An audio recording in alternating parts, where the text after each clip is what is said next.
Hi guys, my name's Quentin Story. My channel's Q-Man Bassin. As you know, you clicked on the video.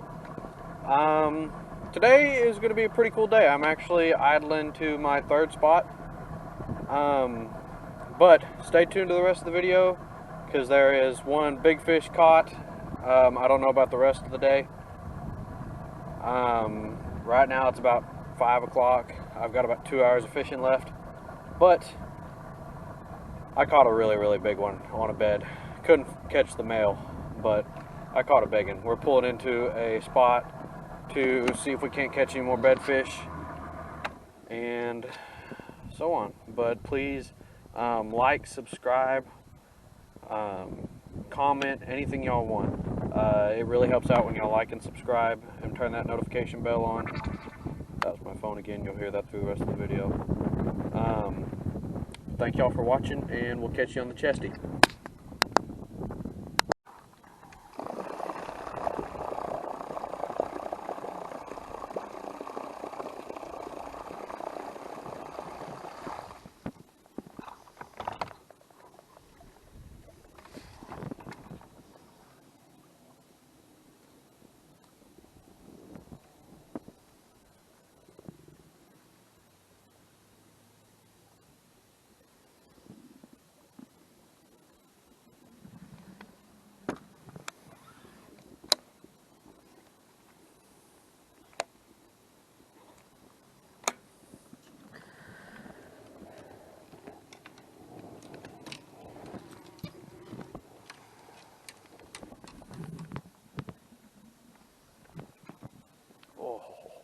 Oh.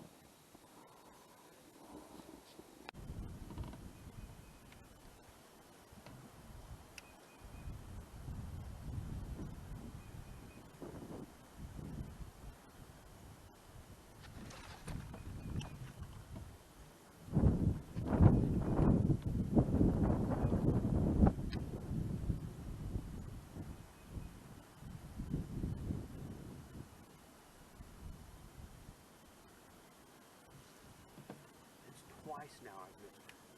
She swallowed it completely and I didn't know either time she had it.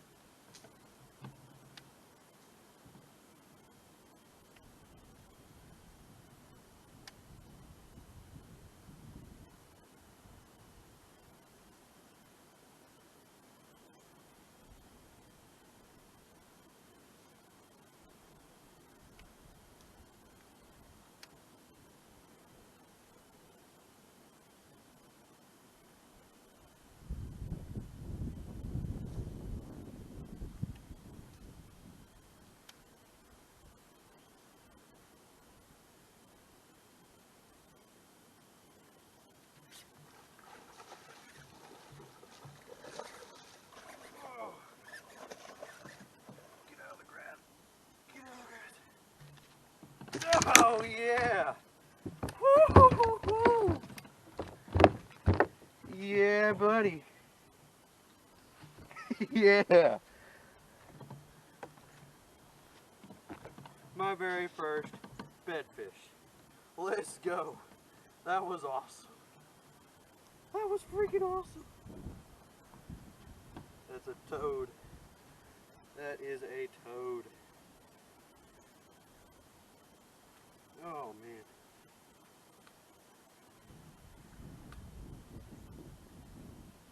She was not coming off. Ouch. Oh. Let me get my scale out and we can weight on her. Holy crap. Oh. That's a toad. It is a freaking 6'2". I don't know how well y'all can see that, but 6'2", 18.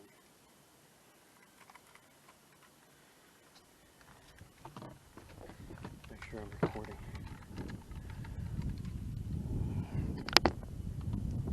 Oh yeah.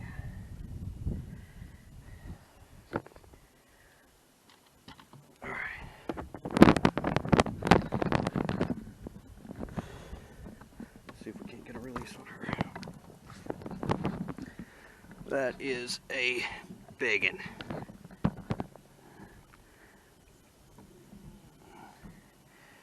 Whew. Okay, so let me get my bait fixed back and I'll show you what I caught that on. Now, this is pretty much bed fishing 101. I've practiced bed fishing, but that was the first bed fish that I've ever actually got to watch eat my bait. And my little lake here usually is not clear enough in the spring to do it, but this year it was. So, I start off 65-pound braided line. I don't know if y'all can see it, but that's 65-pound braided line. Then I go with just a regular old bobber stop. Y'all can see that. Regular old bobber stop, 65-pound braid. And then I put on a 1/4 ounce tungsten bullet weight. This lets it go through the cover super easy. And I'm going to slide that bobber stop all the way down onto the hook. Now, I've got an EWG Eagle Claw heavy gauge hook. It's not a flipping hook, it's just a regular EWG hook. And then I've got a white, I think it's called like Pearl Swimming Chunk from the Bass Pro brand. I don't remember exactly what that's called, but it was just the only white thing that wasn't a swim bait that I had on. And swim baits will work. But had these, and then you pitch it past her, or I was pitching it past her probably like 5 foot, and then I bring it back over. There's a little bush, I'll show you in a second when I get you back on the chest mount. But there was a little bush that was keeping me from making a super big splash, and I'd bounce it on that bush, and I'd bring it over the top of that bush, and it would drop right in. And there was 2 spots. She's just a fry garter. She's not actually on a bed. There's her and there's another male. We'll see if we can't catch the male real fast because he's about 2.5 pounds. But there's a male, and there was 2 little spots about that big. They didn't have any eggs in them, and they were just moving. I don't know if y'all can see all this, but I'm gonna try to let y'all see it. See that dead bush? That's the bush that I was throwing into and bringing it out over. She was sitting between that bush and this little twig of a bush there that you can just barely see. But there was those 2 bushes is where I was throwing back and forth, and she was just swimming from back and forth from all these little bushes here all the way to the bank. And I mean, she was just flying back and forth. She was just, and there's no brim in here. That's the thing. It's all just her fry. So that tells you how territorial bass get whenever it's spawning season. But this stuff, guys, it's awesome. You come in here, water temperatures. Let me see what water temperatures are. My graph says that the water temperature is 63.5 degrees. I see bass go in at about 59 all the way up to 70. I've seen it. Every great once in a while you'll see them in the upper 70s, and you'll see them all year round, but that's just when the most of them spawn. But the rod and reel that I have it on a Falcon Buku. This rod is really good for pretty much just anything. I use it with a jig. I use it for topwater. This is actually my topwater rod. It was the only big braid that I had on, and it's kind of my pitching rod actually. When I went up to Wisconsin for the high school finals last year, this stuff right here, it wasn't this bait. It was actually, this was the bait that I got her to bite on. This is a Strike King, what is that called? Rage Punch Bug, and I've got it in like their summer crawl color. It's really cool deal for the spawn. I use it all year round, but I'd actually prefer to have just straight green pumpkin, but this was the only one my Bass Pro had in Tulsa. But then I have it on a Johnny Morrison reel. What is this called? Doesn't say. But y'all can see it. It's not the Carbon Light thing. It's just their Qualifier 2, I think it's called.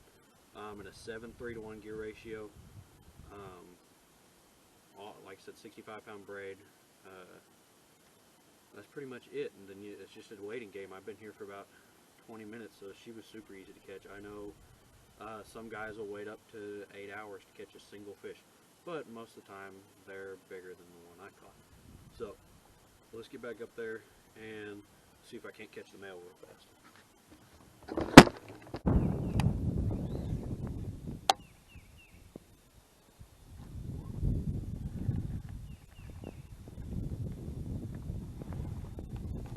This is why I want an aluminum boat. Not strictly for spawning, but just like, I fish shallow like this year round. Like, it doesn't matter if it's, the water's like 33 degrees or if the water's 101. Like, I fish this shallow all year round.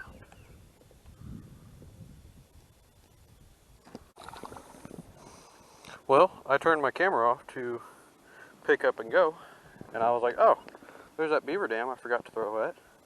I'll throw a couple casts at it, literally the first cast. I thought I was hung on a tree limb, and this little guy had me hung around the tree limb, and he came loose. Not a big guy, but still fun to catch. So, I kind of forgot to do my outro on the water, but didn't catch the other bedfish, the little 2-pounder. Didn't catch that one. Then I caught a couple of little ones. You'll see the ones that I caught on video. Lost a couple of little ones. Pretty good day for only like 4 hours of fishing, especially when you catch a 6-pounder sight fishing. And that's my first sight fish ever that was actually kind of bed fishing.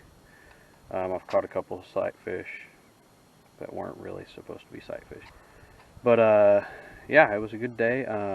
Super windy, but the water temperatures ranged anywhere from like 61 all the way up to like 66. Just kind of depended on if I was in the upper end of the lake or down by the dam. Yeah, it was a fun day. So oh, and on the rod that I caught my sight fish on, the big fish, it was a Falcon Buku 7-foot heavy action. I forgot to say that earlier.